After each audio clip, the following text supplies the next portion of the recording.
설교 제목을 하나님의 말씀으로 사는 법 이렇게 정합시다. 말씀으로 삽시다. 따라합시다. 말씀으로 삽시다. 영국의 옥스퍼드 대학에서는 대학 교수가 시험 문제를 이렇게 냈습니다. 예수님께서 물로 포도주를 만든 사건에 대해서 서술하라. 이렇게 아마 문학을 가르치는 그런 교수였는가 본데 이런 시험 문제를 내니까 교회를 안 다니는 학생들은 말도 안 되고 무슨 비과학적인 문제를 가지고 문제라고 쓰냐.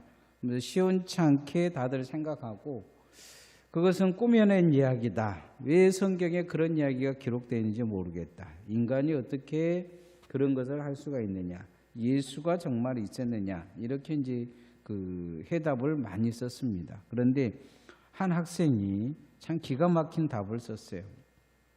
물이 그 주인을 만나니 얼굴이 붉어지더라. 그렇게 썼다는 거예요. 물이 주인을 만나니 얼굴이 붉어져서 포도주가 됐다.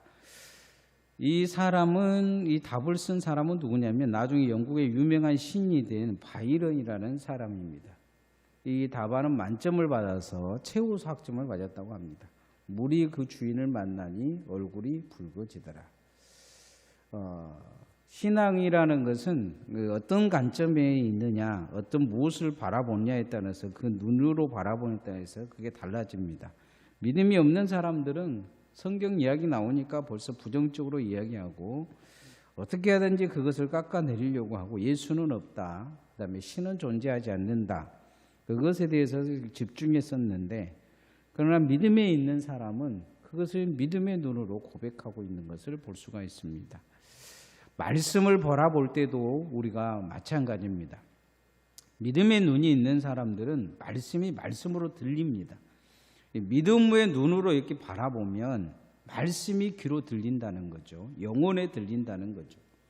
말씀대로 사는 법, 하나님의 말씀이 들려야 된다는 거죠. 그래서 말씀이 그 안에 번성하게 살아야 합니다. 말씀이 번성해야죠. 내 안에 말씀이 번성하게 살면 그 인생에 하나님이 번성하게 해주시겠다 말씀합니다. 우리가 날마다 하나님의 말씀을 묵상하고 또 말씀대로 사는 것은 하나님의 말씀이 내게 번성하기 위한 하나님의 방법입니다. 따라합시다. 말씀이 번성하게 삽시다. 예, 말씀이 번성하게 사는 삶을 살면 말씀이 보입니다. 2023년 3월 14일에 작년 한 1년 됐죠. 조선일보에 이스라엘의 엄청난 석유가 매장된 것이 발견됐다. 이런 뉴스가 나왔어요. 그 이전에도 이제 그 가스전이 이렇게 발견됐다고 얘기하는데 이스라엘 땅에만 원래는 석유가 나오지는 않았습니다. 중동 지역에 있는 모든 땅에 석유가 바글바글 나오죠. 근데 이스라엘 땅에는 석유가 나오질 않아요. 그런데 이 이스라엘 그 성경학자가 왜 이스라엘은 성경이 안 나올까? 석유가 안 나올까? 석유가 하나님이 분명히 주셨을 것인다면서 신명기를 이렇게 가만히 들여다봤어요. 근데 이 신명기 33장의 13절 15절까지 보물이라는 말이 나옵니다. 18절에서 19절까지 바다 모래 속에 보물이 있다 이렇게 이야기해요. 바다 모래 속에 보물이 있다. 감춰졌다는 말씀이 있습니다. 그 12지파의 땅을 이렇게 갈라준 말씀 중에 그런 내용이 있어요. 그리고 신명기 33장 24절 테라부 지역을 축복한다는 말이 있어요. 근데 이 테라부 지역은 뭐 특산물이 나오지 않는 좀 이상한 땅이에요. 그런데 이 성경학자는 그 말들을 믿고 자기가 전 재산을 털어서 이 석유를 연구하는 기관을 만듭니다.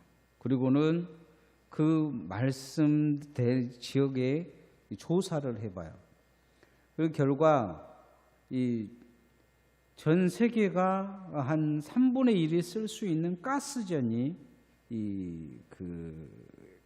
이스라엘의 그 앞에 발견됩니다.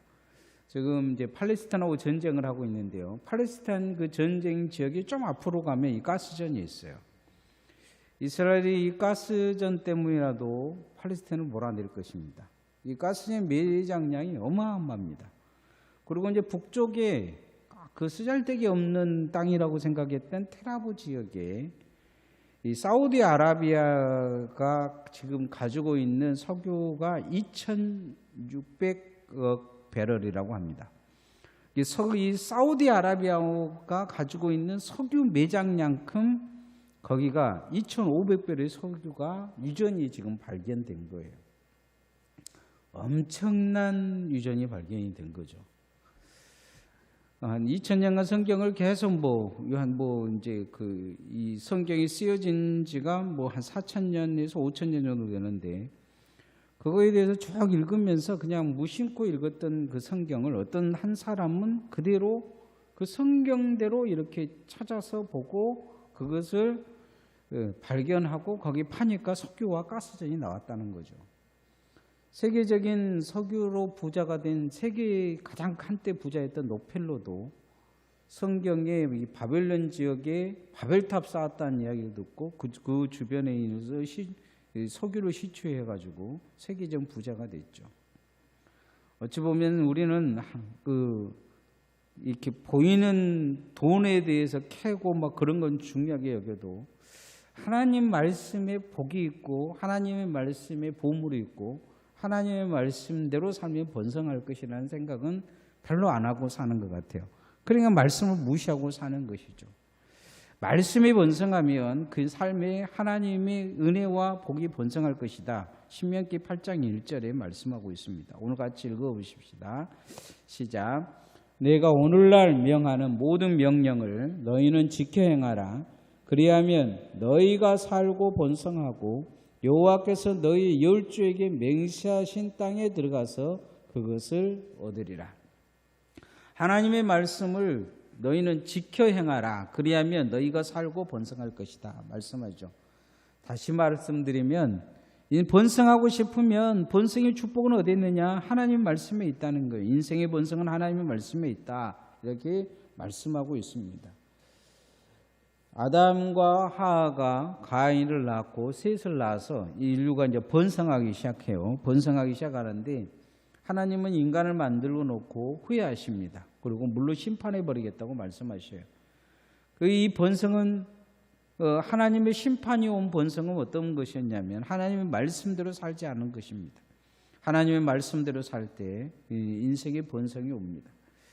최고의 번성을 2번 이야기하고 축복에 관한 이야기를 받은 사람이 있어요. 누구냐면 아브라함입니다. 아브라함은 그것을 믿었어요. 그리고 하나님 말씀을 쫓아갔다고 이야기를 하고 있습니다. 아브라함도 제대로 산 건 아니고 자꾸 흔들려서 무너졌지만 그래도 어찌하려고 말씀대로 살려고 언약대로 살려고 노력을 합니다. 아브라함의 인생에 대해서 로마서에서는 로마 4장은 그렇게 얘기합니다. 죽은 자도 살리시는 하나님을 믿었다 이야기하죠.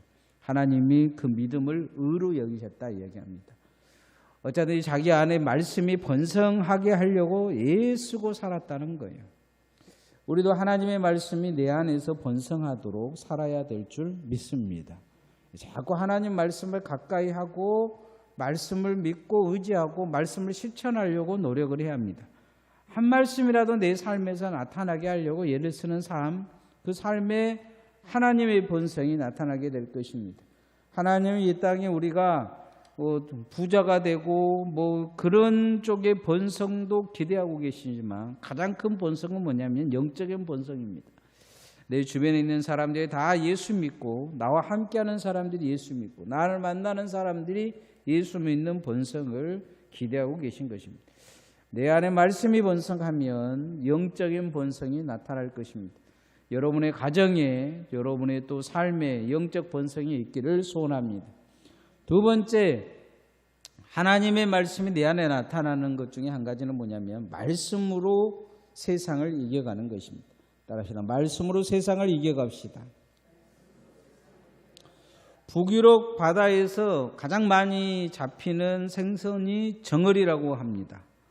바다에서 잡은 정어리를 항구에 이렇게 도착하면 대부분 죽는다고 해요.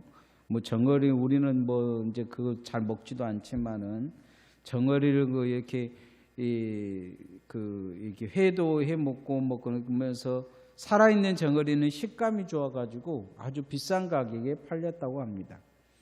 그런데 처음에 이 정어리를 살려온 그 어부는 딱 한 사람이었다고 해요. 사람들이 가르쳐 달라고 해도 절대로 안 가르쳐 줬대요. 아들도 어부인데 아들한테도 안 가르쳐 줬다고 합니다. 어떻게 살려오냐 가르쳤는데 죽기 전에 이제 가르쳐 준 거예요. 죽기 전에. 아들한테 가르쳐 줬는데 그 아들이 이제 여러 사람들한테 가르쳐 준 거죠. 그건 뭐냐면 정어리 수조에 처음에 정어리를 잡을 때 수조에 넣어놓고 거기에다가 메기 한 마리를 집어 넣어놓은 것입니다.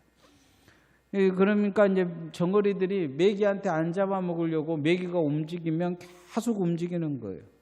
메기가 잡아먹어봐야 몇 마리 잡아먹겠어요. 그런데 수천 마리 정어리를 거기다 집어넣었는데 메기 한 마리 때문에 수천 마리가 정신 차리고 온 거죠. 대부분 그냥 집어넣어놓으면 이 정어리들이 그냥 멀미하듯이 하고 서로 그냥 부딪히고 그래가지고 정신없이 다 죽어버리는데 메기 한 마리 넣어놓으니까 정어리들이 다 살더라는 것입니다. 우리의 신앙도 마찬가지입니다. 우리의 신앙도 하나님이 사단에게서 시험을 허락하신 이유가 있어요. 그건 뭐냐면 나태해지면 결국 믿음이 죽어버리기 때문입니다. 그래서 사단은 우리에게 계속 시험합니다. 하나님도 우리에게 시험을 허락하시죠.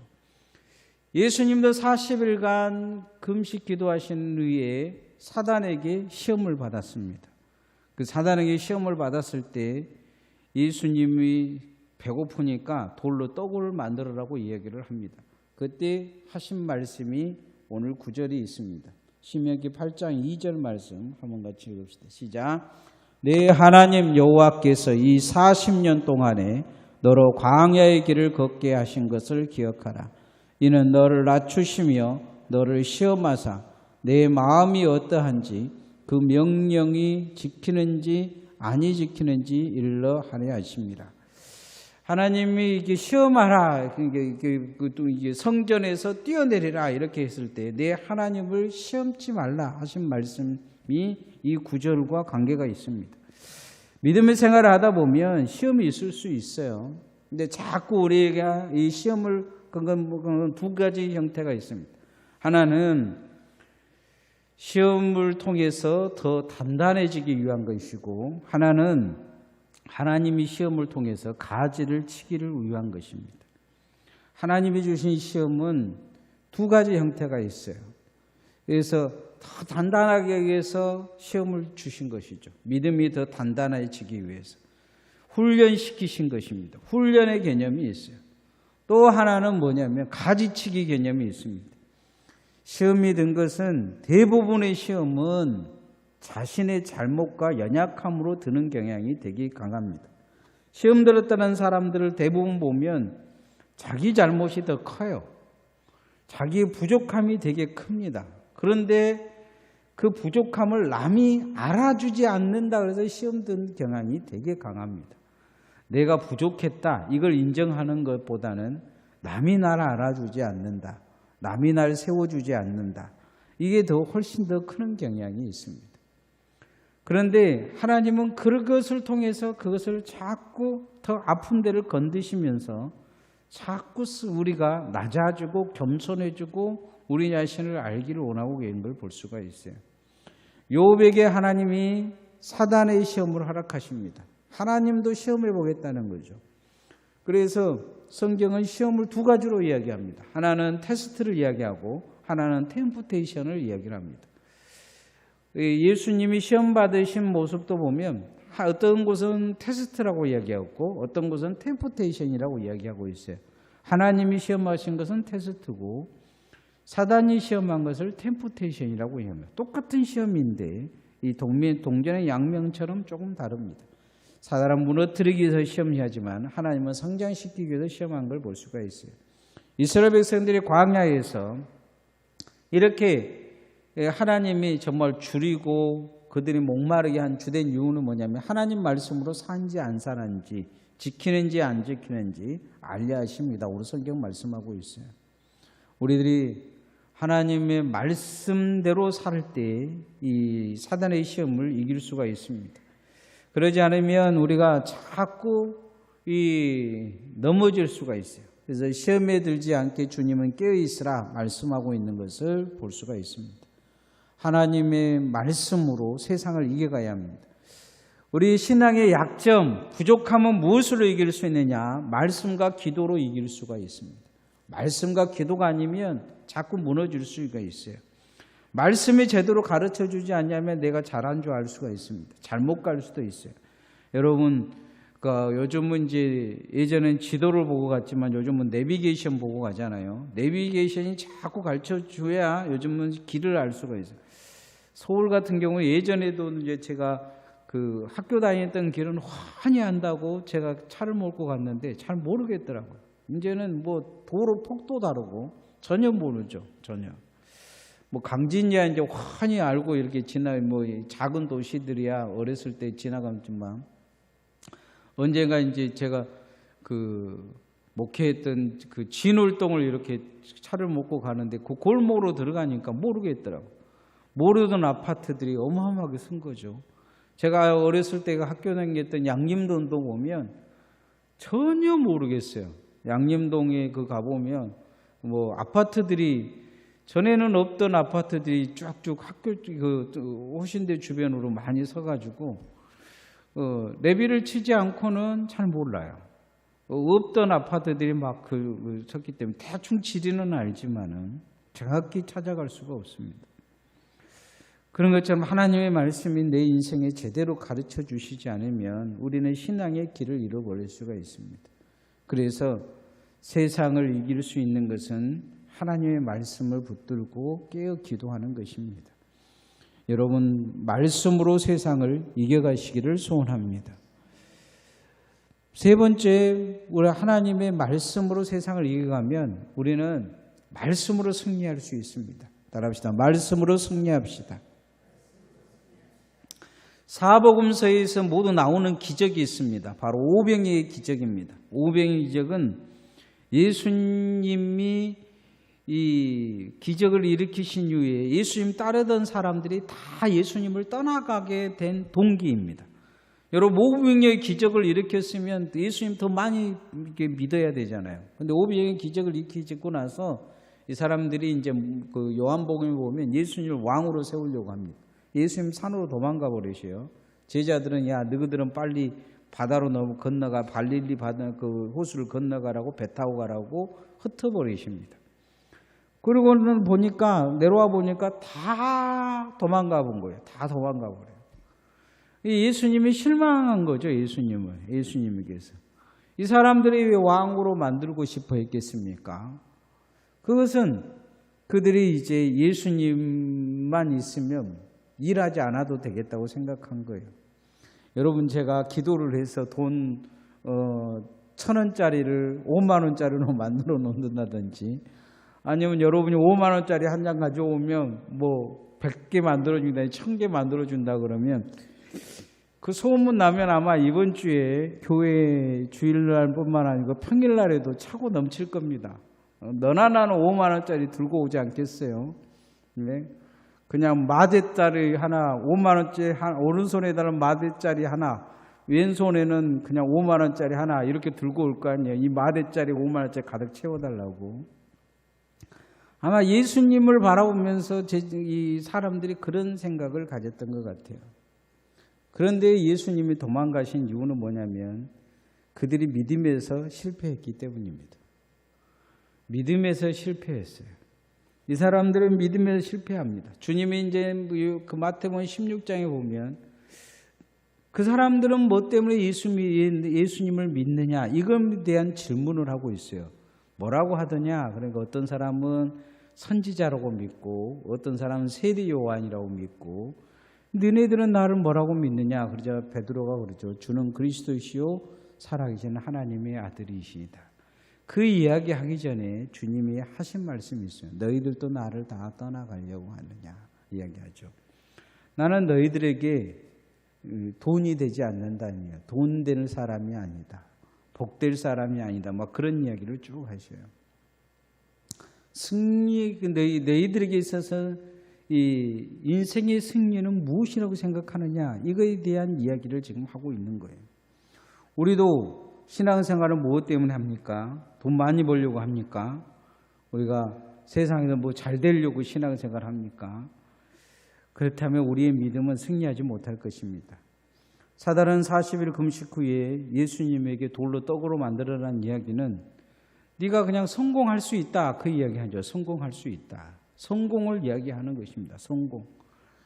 성전에서 뛰어내리라 그러면 천사들이 받아줄 것이다. 한 번만 절해라 그러면 십자가 지지 않도록 해주겠다. 죽지 않도록 해주겠다. 사단이 그렇게 이야기하죠. 첫 번째 시험에 주님이 하신 말씀이 나와 있습니다. 3절 말씀 같이 읽읍시다. 시작.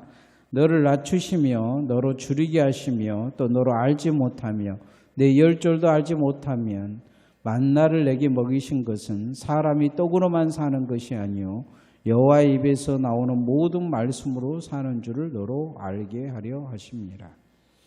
무엇으로 믿음이 승리할 것이냐? 떡으로 승리할 것이냐? 만나로 승리할 것이냐? 그렇지 않다는 거죠.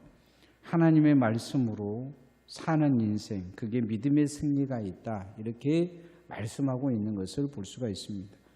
말씀을 붙들고 살아야 믿음이 승리로 갈 수가 있습니다. 전국적인 승리는 내 안에 하나님의 말씀이 말씀되어지느냐 지지 않느냐에 따라 있습니다. 우리의 영혼이 영적으로 죽지 않고 살기 위해서는 반드시 하나님의 말씀으로 살아야 됨을 기억하시기를 소원합니다. 하나님의 말씀으로 사는 법, 우리가 하나님의 말씀으로 어떻게 살겠습니까? 첫 번째는 하나님 말씀이 내 안에서 번성하도록 자꾸 말씀을 씨를 뿌려야 합니다. 말씀을 읽어야죠. 말씀을 읽지 않는 사람이 어떻게 하나님의 말씀을 이렇게대로 살겠습니까? 말씀을 아멘으로 받아들이고 내 삶에 하나님의 말씀이 말씀되게 살아가야 합니다. 말씀은 듣는 것으로 끝나서는 안 된다는 거죠. 번성한다는 이야기는 말씀이 싹이 나고 꽃이 피고 열매가 맺는다는 것입니다. 내 안에 말씀이 많이 아는 것이 중요한 것이 아닙니다. 말씀을 많이 알면 그만큼 나중에 주님 앞에 심판받을 수 있습니다. 성경은 그거에 대해서 되게 경고를 하고 있어요. 선생이 되지 말라 요구하고 있습니다. 남에게 가르치는 자가 되지 말라 요구하고 있어요. 많이 안 것 안다고 자랑하지 말라는 거예요. 그보다도 중요한 게 뭐냐? 행함입니다. 말씀이 꽃이 피고 열매가 맺어야 된다는 거죠. 교인들을 세상 사람들이 말쟁이라 그러잖아요. 말쟁이. 말쟁이라는 이유는 뭐냐면 그대로 말이 잘 실천되지 않기 때문이에요. 교인들처럼 설교를 많이 듣는 사람이 없어요. 유학적인 설교를 많이 듣는 사람들이 없죠. 교회 다니는 아이들이 논설문을 제일 잘 쓴다고 해요. 왜냐하면 설교가 거의 논설문하고 똑같아요. 그 다음에 세상에 있는 모든 여러분은 그래도 이 설교를 계속 듣다 보면 세상 지식은 웬만큼은 알 수가 있어요. 예화를 듣는 내용들을 들어보면 제가 이렇게 설교 한 편 만들기 위해서는 못해도 4-5권의 책들을 응용을 할 수밖에 없어요. 이렇게 그냥 간단하게 설교를 하는 것 같지만 계속 똑같은 설교를 할 수가 없잖아요. 그러다 보니까 이런저런 걸 많이 듣다 보니까 여러분도 보이지 않게 이렇게 학교 다닌 것처럼 지식이 높아질 수 있어요. 계속 학교를 다니면 지식이 높아지잖아요. 교회를 다니는 사람들은 그만큼 남들보다 이 사리 분별력도 뛰어나고 세상 보는 눈이 되게 뛰어나요. 그건 뭐 때문이냐면 하나님의 말씀이 기본으로 밑에 깔려져 있기 때문이죠. 근데 말씀이 자꾸 우리 삶에서 꽃이 피고 열매가 맺지 못하면 우리는 말쟁이로 전락할 수가 있습니다. 하나님의 말씀이 내 안에 번성하도록 살아야 합니다. 두 번째는 우리가 말씀으로 세상을 이겨가야 합니다. 그래야 우리가 시험에 들지 않아요. 신앙생활은 시험에 늘 노출되어 있습니다. 하나님이 시험하듯인지 사단이 시험하든지 시험 받을 수밖에 없어요. 목사라고도 시험 안 든 게 아니에요. 목사라고는 늘 마음속에 시험이 찾아와요. 마음에서 내 스스로도 이야기하고 또 어떤 사람은 옆에서 쓰잘데기 없는 소리에 서 잠 못 자게 만들기도 하고 주변에 있는 환경과 그것이 힘들게 하기도 해요. 요즘 교회는 별로 아닌데 노예 일과 우리 시찰의 몇몇 교회 일 때문에 되게 힘들어요. 되게 시험에 많이 들죠. 전화가 어쩔 때는 전화 받기 싫어서 꺼놓은 시간도 있어요. 전화가 계속 오면 꺼버려요. 너무 스트레스를 받는 거예요. 그런데 그럴 때 중요한 것은 하나님 말씀 붙들고 기도해야 돼요. 그렇지 않으면 스트레스 죽을 수도 있어요. 우리가 늘 그래서 세상을 이길 수 있는 방법은 말씀과 기도라는 거예요. 말씀이 있으니까 이길 수 있는 거예요. 기도하니까 이길 수 있는 것입니다. 말씀으로 이겨가야 합니다. 사단을 시험 받을 때 예수님이 말씀으로 이긴 것처럼 여러분도 하나님의 말씀으로 세상을 이기고 승리할 수 있는 주의 종들 되어지기를 소원합니다.